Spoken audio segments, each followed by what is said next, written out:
ಪ್ರಸ್ತುತ ಜಗತ್ತಲ್ಲಿ ಯಾವ ನ್ಯೂಸ್ ಚಾನಲ್ ಮಾಡಿದ್ರು ಒಂದೇ, ನಿಜವಾಗ್ಲೂ ನಿರಪರಾಧಿಗೆ ನ್ಯಾಯ ಸಿಗಬೇಕು, ಆ ಮನೆಯವ್ರಿಗೊಂದು ನ್ಯಾಯ ಸಿಗಬೇಕು.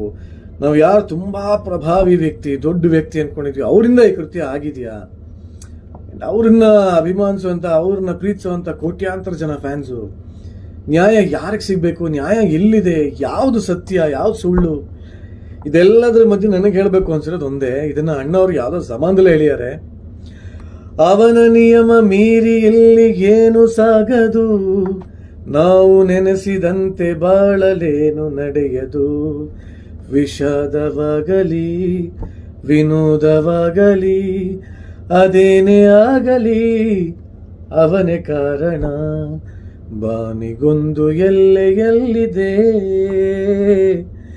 ನಿನ್ನ ಆಸೆಗೆಲ್ಲಿ ಕೊನೆಯಿದೆ, ಏಕೆ ಕನಸು ಕಾಣುವೆ,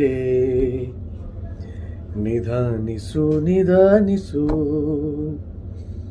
ಭಗವಂತ ಅಂತ ಒಬ್ಬ ಇದ್ದಾನೆ, ಅವನು ನಿಜವಾಗ್ಲೂ ಯಾರಿಗೆ ನ್ಯಾಯ ಕೊಡಬೇಕು ಅಂತ ಅನ್ಕೊಂಡಿದ್ದಾನ ಅವನಿಗೇ ನ್ಯಾಯ ಸಿಗೋದು. ಅವನಿಗೆ ನ್ಯಾಯ ಸಿಕ್ಲಿ, ಎಲ್ಲ ಒಳ್ಳೇದಾಗ್ಲಿ, ಎಲ್ಲರಿಗೂ ಒಳ್ಳೇದಾಗ್ಲಿ.